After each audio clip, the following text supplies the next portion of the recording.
Les options de moniteurs de jeu ne cessent de croître avec de nouvelles marques, fonctionnalités et capacités toujours croissantes. C'est une période passionnante pour être un joueur sur PC, mais cela signifie également que la sélection du meilleur moniteur de jeu pour votre plateforme devient de plus en plus compliquée chaque jour. Le choix peut être écrasant des technologies de lissage d'écran Nvidia G-Sync et AMD FreeSync, au taux de rafraîchissement ultra rapide pouvant atteindre 360 Hz époustouflant. Pour les accros aux pixels, il existe des écrans 4K denses qui sont tout aussi durs pour votre portefeuille que sur les dernières cartes graphiques. Heureusement, nous avons beaucoup d'excellents choix pour vous.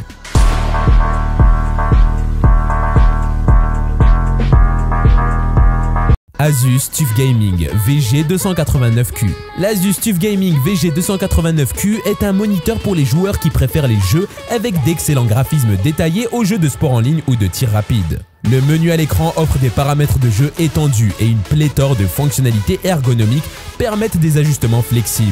À ce prix, vous pouvez obtenir une résolution 4K sans avoir à dépenser une fortune. Avec le TUF Gaming VG289Q, Asus cherche à saper le marché 4K et à proposer des jeux 4K au plus grand nombre.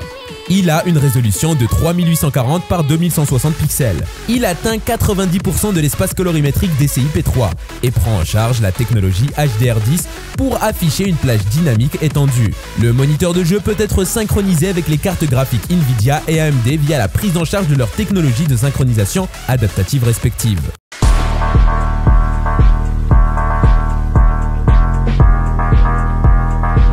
Acer Predator CG7. L'Acer Predator CG7 convient aux joueurs inconditionnels grâce à son taux de rafraîchissement plus élevé et à son temps de réponse rapide. Un écran 4K est au moins 4 fois plus net qu'un écran Full HD. Ce moniteur ultra large de 43 pouces a une diagonale d'écran de 109 cm, ce qui est comparable en taille à un téléviseur. Le panneau VA offre une reproduction du noir extra profonde car l'écran n'a pas besoin de rétroéclairage pour afficher les valeurs de noir. Un autre avantage du panneau VA est que le contraste est plus élevé que celui des panneaux TN, ce qui rend les couleurs plus vives grâce à son temps de réponse rapide de 1 ms et à sa fréquence de rafraîchissement élevée. Vous ne remarquerez pas de flou lors des mouvements, ni d'image fantôme. Idéal pour les visionnages en mouvement rapide, comme les jeux de tir ou de course. Enfin, ce moniteur a une fréquence de rafraîchissement de 144 Hz. Idéal pour les joueurs exigeants, car les images se rafraîchissent plus rapidement successivement.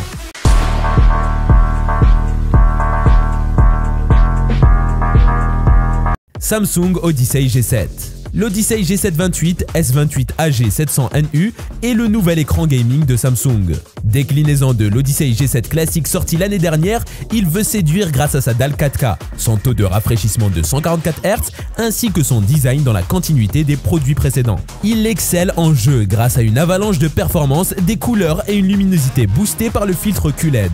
Un excellent contraste et une courbure qui prend tout son sens lorsqu'il s'agit d'immersion. Ces caractéristiques sont cependant moins intéressantes pour un usage purement bureautique. Samsung a choisi le parti pris de convaincre avant tout les joueurs exigeants.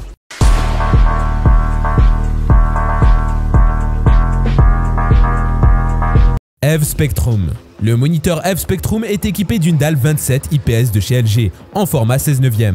Il est compatible G-Sync et FreeSync Premium Pro avec un temps de réponse de 1 ms et un contraste de 1000:1. On notera au passage sa gamme de couleurs 100% sRGB et 98% DCI-P3. Quant à la profondeur des couleurs de ce moniteur, elle est de 10 bits, soit 8 bits avec AFRC. Au niveau du design, le EVE Spectrum est sans fioritures, des bords très fins, un design très simple et un montage VESA 100x100. Ce moniteur est vendu sans pied pour permettre aux gamers de customiser leur setup. Un pied ergonomique est vendu séparément à 99 € pour ceux qui cherchent la simplicité et l'efficacité.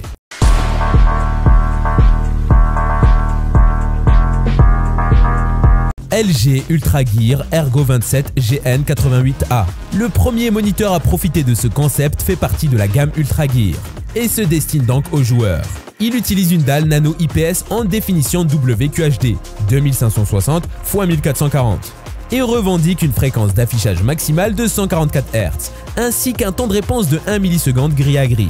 Le 27 GN88A ne fait évidemment pas l'impasse sur les technologies chères aux joueurs, avec une compatibilité G-Sync et AMD FreeSync Premium, le support de l'HDR10 et d'autres fonctionnalités comme le Dynamic Action Sync, Black Stabilizer et Crosshair. La colorimétrie se veut également bien respectée. LG annonce une couverture de 90% de l'espace DCI-P3. La connectique est quant à elle assez complète, HDMI, DisplayPort, USB 3.0 et mini jack.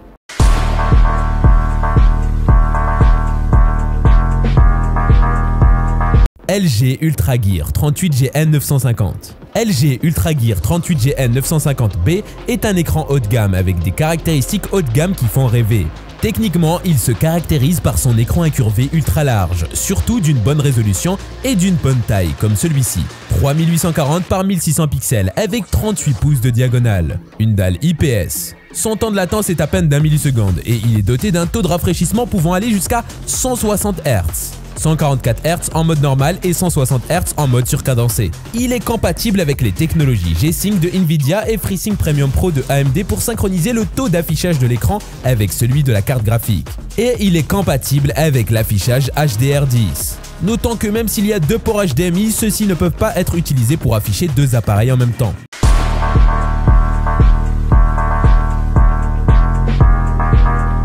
Gigabyte Aorus FV43U. Un écran qui propose une dalle de type VA avec une définition Ultra HD sur une diagonale de 43 pouces. L'écran se veut gaming avec ses 144 Hz, mais aussi ses 1 milliseconde MPRT de temps de réponse. Il ressemble plus à un téléviseur qu'à un moniteur traditionnel. Il dispose de deux ports HDMI 2.1 pour les joueurs PS5 ou Xbox Series S, X et d'un temps de réponse remarquable au temps de rafraîchissement maximal pour les joueurs PC. Il a un contraste incroyable résultant en des noirs profonds dans une pièce sombre et une uniformité noire fantastique. Malheureusement, il a un temps de réponse lent de 60 Hz qui pourrait décevoir certains joueurs sur console.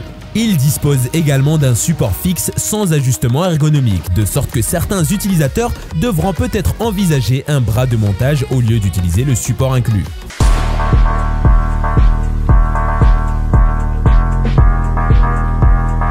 Dell S3-222 DGM. Le Dell S3-222 DGM est un moniteur convenable dans l'ensemble avec un panneau VA de 32 pouces 1440p. Comme la plupart des moniteurs VA, il a un excellent contraste, ce qui donne des noirs profonds dans une pièce sombre. Et il a une uniformité de noir décente. Il présente également une excellente uniformité des gris, une superbe gamme de couleurs SDR et une gestion des dégradés impressionnante. Les couleurs prêtes à l'emploi sont un peu sursaturées et il n'y a pas de mode sRGB, mais ça va dans l'ensemble.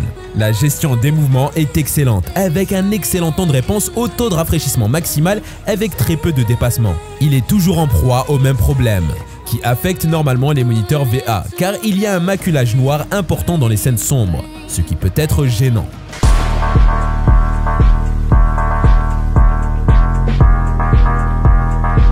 Corsair Xeneon 32 QHD 165. Le Corsair Xeneon 32 QHD 165 est un moniteur 32 pouces 1440p avec une dalle IPS. C'est le premier moniteur de Corsair et dans l'ensemble, c'est assez impressionnant. Il offre une excellente expérience de jeu avec un faible décalage d'entrée et un temps de réponse superbe, ainsi que la prise en charge FreeSync pour une expérience de jeu presque sans déchirure.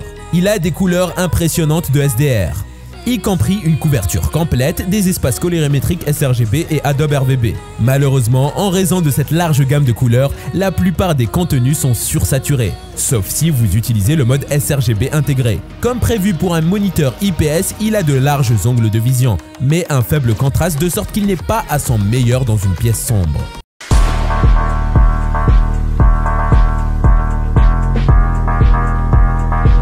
MSI Optix MPG 341 CQR. Le MSI Optix MPG 341 CQR est un moniteur compatible display HDR 400, mais ce label est plus destiné à la commercialisation qu'aux véritables performances HDR. La sortie couleur de l'écran VA représente une couverture de 100% pour le sRGB et d'environ 78% pour le DCI-P3. Ce n'est pas mal, d'autant plus que la précision hors norme est plus que décente à delta E 2,25. Il offre une excellente qualité d'image, des performances fluides et de nombreuses fonctionnalités exclusives et uniques. Parmi ses points forts, le rapport de contraste élevé et les couleurs superbes, un FreeSync jusqu'à 144 Hz et le support ergonomique intégralement réglable. Du côté faible, un support HDR très moyen. Il reste cependant un très bon moniteur 21/9 équipé d'une dalle IPS magnifique et très réactif. Très bon choix pour jouer en 21/9.